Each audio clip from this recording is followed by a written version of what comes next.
Berjalan, berjalan, berjalan, berjalan, berjalan, berjalan, berjalan. Maka kita pun berjumpa dengan sejumlah sekian orang. Dikatakan kalau kita nak tahu dan kalau kita nak berjumpa dengan semua penduduk masyarakat, maka kita jumpailah ulama. Maka pada saat kita pergi ke Indonesia, kita berjumpa salah seorang profesor, Bapak Dr. Profesor Kiai Al-Alamah, panjang gelaran, mungkin sampai 3 jengkal gelaran panjangnya. Tapi kita pakai, tubuh tadi itu pakai baju batik, sompo hitam. Sompo hitam pakai baju batik. Okay?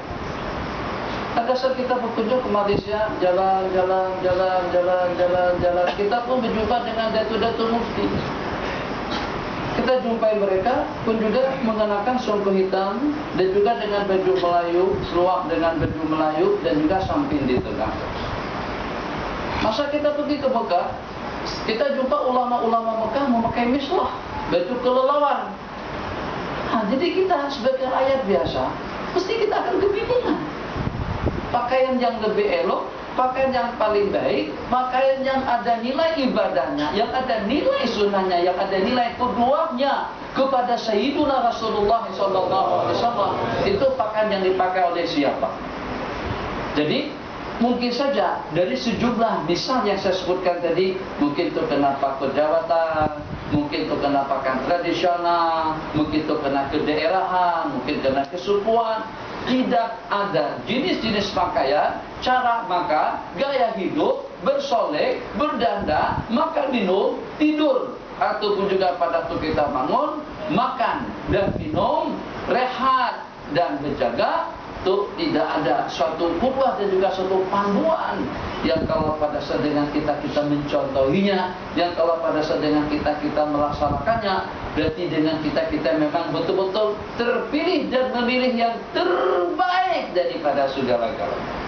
Yang terbaik dengan cara makannya, yang terbaik dengan cara berpakaiannya, yang terbaik dengan cara makan dan minumnya, yang terbaik dengan cara tidur dan bangunnya, yang terbaik dengan cara berhias dan bersolidnya, yang terbaik dengan cara berdandan dan berhiasnya, yang terbaik dengan ekonominya, muamalahnya, pergaulannya, bahkan kehidupannya. Daripada sejak bayi itu dilahirkan sampai meninggal dunia, kita telah mendapatkan pedoman, bimbingan dan qudwah daripada Sayyiduna Rasulullah SAW.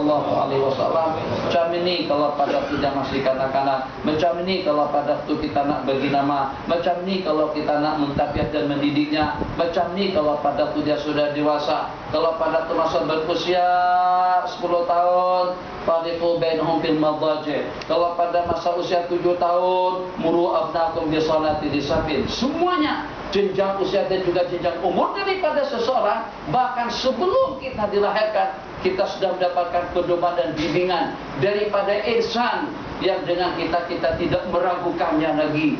Apakah dari sudut kezuhutannya, kewaraannya, keilmuannya, kenabiannya, kerasulannya, kehebatannya, tidak ada duanya di dunia.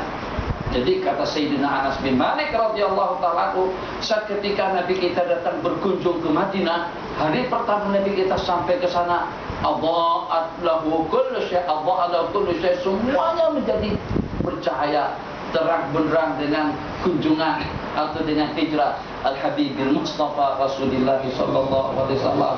Masyaallah, tabarakallah. Supaya kita mendapatkan kebaikan daripada segala-galanya, supaya kita mendapatkan pahala daripada segala-galanya, supaya kita mendapatkan ridha daripada segala-galanya, supaya kita mendapatkan rahmat daripada segala-galanya, supaya kita semakin dekat kepada Allah dengan segala-galanya. Itu ternyata tidak ada yang boleh memperkenalkan kita kepada hakikat tersebut kecuali junjungan kita Nabi besar Muhammad sallallahu alaihi wasallam. Kalau dengan kita sebagai makhluk biasa, atau kita sebagai seorang alim, atau kita sebagai seorang kiai, itu kadang-kadang masih dipengaruhi, kadang-kadang masih ada tekanan, kadang-kadang masih terpaut dengan undang-undang dan peraturan, kadang-kadang masih terpaut dengan budaya, tradisi, adat istiadat, dan juga dengan hal-hal seumpamanya. Baginda siapa yang mempengaruhi? Baginda ikut siapa? Justru kata tidak ada yang Nabi kita idolakan, tidak ada yang Nabi kita ikuti. Nabi kita matbu', kalau kita tabi'. Nabi kita diikut, kalau kita mengikut. Maka tidak ada yang paling patut untuk diikut dalam kehidupan kita sehari-hari melainkan insan yang matbu', yang memang selayaknya untuk diikut. Tuan guru masih mengikut, kiai masih mengikut, maulana masih mengikut, mufti masih mengikut, al-alama masih mengikut, habaib masih mengikut. Satu-satunya mempunyai gelar yang tidak ada duanya di dunia sebagai matbu', orang yang diikut, itu adalah Sayyiduna Rasulullah SAW.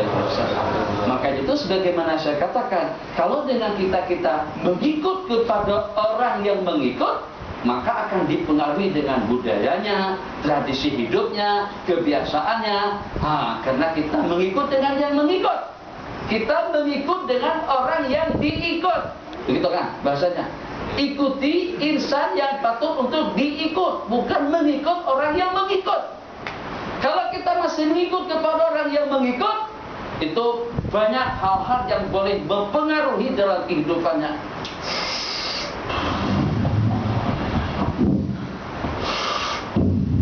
Akhirnya pelajar semuanya merokok. Kenapa? Karena pelajar mengikut dengan orang yang masih mengikut. Gitu? Allahu Akbar. Masya Allah, tabarakallah, ahsanul khaliqin. Ternyata pelajar-pelajar kita dari sudut pakaiannya, Masya Allah, tabarakallah, pakaian yang memang membuat kita jadi bingung. Afdalnya kita pakai kain kah? Atau juga pakai jubah kah? Atau pakai samping kah? Atau pakai celana kah? Atau pakai burnus kah? Atau pakai jalabiyah kah? Atau pakai tibah kah? Atau kubah kah? Atau pakai pakaian yang seumpamanya pakaian tradisional kita? Yang macam mana pun jawabannya tetap saja sudah pakaian orang yang mengikut. Yang kita nakah sekarang, kita langsung melompat kepada yang paling di atas. Pakaiannya insan yang memang diwajibkan kita untuk mengikut. Itu hanya satu saja di dunia, adalah Sayyiduna Rasulullah SAW, dengan rangkaian ayat yang berbunyi, laqad kana lakum fi Rasulillahi uswatun hasanah. Allah tak kata sesungguhnya wujud dalam kehidupan baginda. Kana lakum fi Rasulillah, pada Rasul.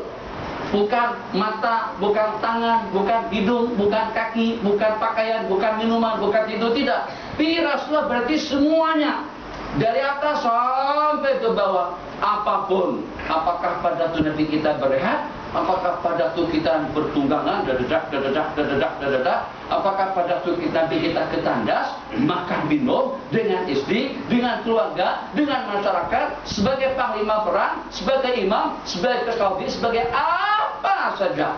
Jadi fi Rasulillahi uswatun hasanah, terdapat pada diri baginda Nabi contoh tauladan yang baik, yang itu ada jaminan dan garantinya daripada Allah. Yang kalau pada tu baginda Nabi yang kita idolakan, baginda Nabi yang kita ikuti, Nabi kita yang kita agungkan, Nabi kita yang kita muliakan, kita akan mendapatkan ganjaran dan balasannya di sisi Allah Subhanahu wa Ta'ala.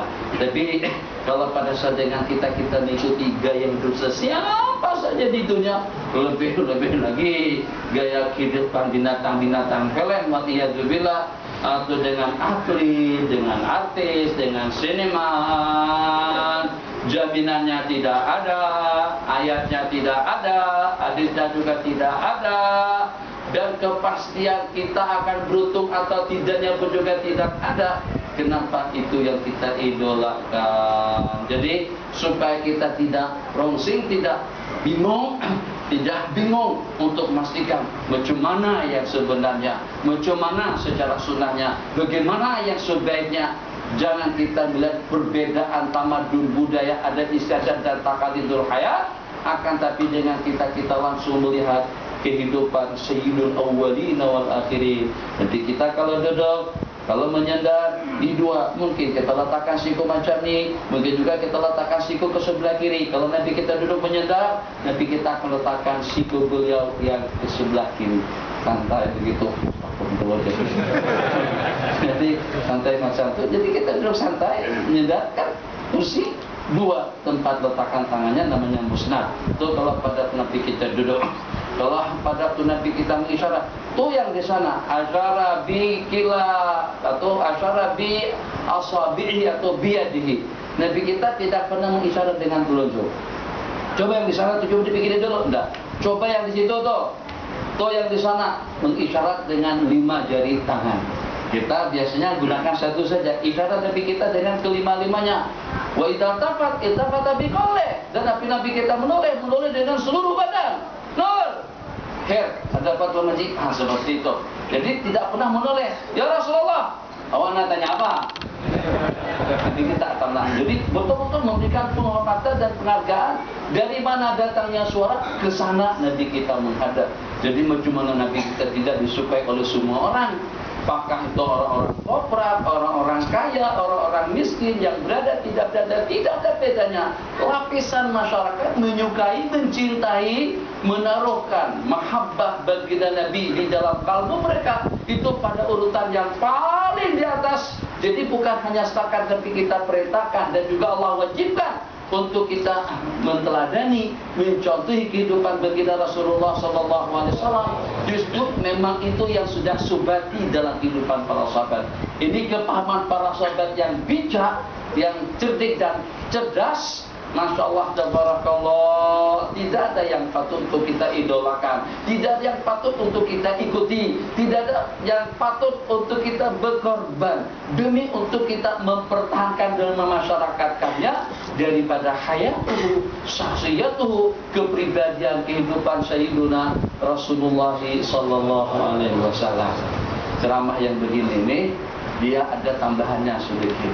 Tambahannya jadi kalau berpeluang dan harus berpeluang, kita nak mempelajari macam mana Nabi kita berpakaian, macam mana Nabi kita makan, macam mana Nabi kita tidur, macam mana Nabi kita berhias. Celak mata, pernah tengok tak kawan-kawan kita bercelak mata, lepas biar semua pakai celak mata.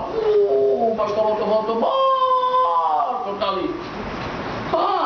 Jadi memang tahu bercelak mata itu sunat, tapi bila disunatkan dan bila waktunya. Celak mata memang antara daripada perkara disunatkan kepada kaum laki-laki. Tapi waktunya beda dengan perempuan. Perempuan bercelak mata sebagai perhiasan, laki-laki bercelak mata sebagai satu perkara sunnah. Bila disunatkan, kana sallallahu alaihi wasallam yastahilu fi yaminihi talasa wa fi yasarihi salasa qabla an-nawm. Itu hadis yang diriwayatkan. Sesungguhnya Nabi kita bercelak mata 3 kali ke sebelah kanan dan 3 kali di sebelah kiri sebelum tidur. Kalau tidak nanti sama dengan perhiasan perempuan. Laki-laki perempuan tidak boleh disamakan. Hiasannya laki-laki beda dengan perempuan, perhiasannya perempuan beda dengan laki-laki. Laki-laki jangan digincu. Sebab begincu itu perempuan. Macam mana pun warna bibir, hitam kah, kuning kah, biru kah, hijau kah, terserah. Tapi laki-laki tidak boleh bergincu. Maka itu Nabi kita laknat. Kenapa? Sebab kalau perhiasan laki-laki sama dengan perempuan, berarti rangkaian ayat yang mengatakan walaisa dzakaru kal unsa, tidak sama laki-laki dengan wanita, itu berarti tidak betul. Perempuan jalannya memang biasalah perempuan. Kejulitan perempuan itu membuat perempuan berjalan seperti itu. Tek. Kalau laki juga jalan, begitu Allah Akbar. Itu dah sama dengan perempuan. Nabi kita laknat laki-laki yang semacam itu. Kenapa? Sebab ini merubah fitrah. Laki-laki macam mana? Perempuan seperti apa? Sehingga bukannya setakat pergerakan berjalan, berdandan, bersolek, berhias, itu sampai kepada kalau pada saat itu adalah pakaian khasnya perempuan, Nabi kita tidak berangkat laki-laki memakainya. Khasnya laki-laki, perempuan tidak boleh memakainya. Supaya berbeda antara laki-laki dengan perempuan. Coba tengok kita di Indonesia, baju-baju batik kita, tapi bukan Indonesia saja, sini pun baju-baju batik, warna yang dipakai oleh perempuan itu juga yang dipakai oleh laki-laki. Nah, kalau mengatakan laki-laki dengan perempuan tidak sama, kalau betul itu sama pakaiannya. Yang walaupun fashionnya berbeda, hak perempuan ketat di sini, hak laki-laki mungkin agak lebar sedikit, agak longgar. Yang walaupun tapi kalar kainnya sama atau kalar bajunya sama. Itu hal-hal yang perlu kita perhatikan dalam berhias dan bersolek. Kenapa kita tekankan yang seperti itu? Supaya segala-galanya mempunyai nilai ibadah dan tidak ada yang paling mengetahui tentang yang mana yang paling berkesan, yang mana yang paling baik, yang mana yang paling mulia, dan yang mana yang paling mendekatkan kita kepada Allah daripada Sayyiduna Rasulullah sallallahu alaihi wasallam. Jadi insya Allah pada hari Jumat besok, kami sebut Jumat besok, bukan Jumat lusa, Jumat besok. Besok hari Selasa, Jumat besok, Jumat yang akan datang. Allahumma shalli ala sayyidina Muhammad, bukan Jumat besok, Jumat yang akan datang. InsyaAllah kami di Kelantan di Ma'had Repek akan mengadakan pengajian intensif kitab Asy-Syama'il Al-Muhammadiyah. Itu ada dalam 500 atau 400 sekian buah hadis yang menceritakan Nabi kita makan macam mana, apa makanan yang lebih kita sukai. Nabi kita sangat-sangat menyukai sirap Badung. Benar tidak? Hadis itu tak ada lah, cuman Nabi kita menyukai daripada jenis-jenis minuman al-hulwul barid, yang manis dan sejuk. Jadi niatkan ke situ. Kalau kita meminum minuman yang manis dan sejuk, niatkan sebab itu adalah kesukaan Nabi. Kalau kita senang pakai baju gamis yang macam ni, kita niatkan sebab itu adalah kesukaan daripada Nabi. Kalau saat dengan kita senang makan buah tembikai, sebab itu adalah kesukaan daripada baginda Nabi. Sebelah kanan tembikai, sebelah kiri tamar atau sebaliknya, Nabi kita kongsikan sekali antara tembikai dengan buah tamar atau dengan rotab. Jadi seperti itulah lebih kurangnya, akan lebih terpadu lagi bagaimana kehidupan keseharian daripada baginda kita jemput, dan harus ada peluang sebab anggaran yang dicadangkan, budget yang disepakati atau dicadangkan untuk 500 orang. Makan asrama semuanya free, hanya yang wajib dibayar itu transportasi, bawa motor, bawa kereta, bawa jalan kaki atau macam-macam lah. Ya, Kota Baru, jauh. Mujahidnya bawa ke Shah Alam lagi jauh sekali lah dalam seumur hidup. Dengan kita mempelajari kitab Syama'il Al-Muhammadiyah. Kalau tak habis pun, kemarin saya baca di Karteh, alhamdulillah dapat kira-kira dalam 230 atau 50 buah hadis Rasulullah selama 3 hari saja, Jumat, Sabtu, Ahad. Jadi kita sarapan pagi, makan siang, tengah hari, malam, itu dengan Syama'il, dengan sirah, bagaimana kehidupan baginda Nabi dari segi akhlak, dari segi fisikal, semuanya dijelaskan secara komplit dan lengkap di dalam kitab tersebut. Kita masih ada waktu dalam 25 menit. Awak Sultan masuk? Lewat sini? Duduk sini. InsyaAllah ada satu tabung apa? Kita nak jalankan tabung tu. Sebenarnya tabung ni untuk dana untuk pembinaan Darul Hadis Syekh Nuruddin di Bogor. Baru je. Itu kita sendiri punya inisiatif lah, bukan Syekh. Anak tak suruh ya, anak tak suruh. Anak tawakal dah kuat sekarang ni. Orang bagi terima, tak bagi tak kisah. Tapi itu haji itu inisiatif daripada haji tadi. InsyaAllah kita sama-sama bantu. InsyaAllah. Tabung wanita dah ada kita letak di belakang tu. InsyaAllah. Silakan yang ada pertanyaan. Masuk kawan sudah. Masuk depan terus. Sudah. Sini. Dah ada ruang.